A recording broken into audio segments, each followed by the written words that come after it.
How to download GCash on desktop PC. In today's video, I'll show you how to download GCash on desktop.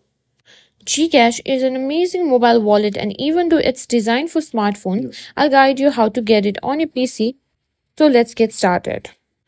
Now, first things first, open your web browser and simply search for GCash, or you can also search for GCash download for PC. Now click on the first link. Simply click on download GCash on PC and wait for some minutes so that it can be downloaded. Now at the top right corner, you can see a download button. Simply tap on it to see the ongoing process. Now, as you can see, it has been downloaded. Simply go to Files, double click it to install it. And that's it. That's how you simply install GCash in PC.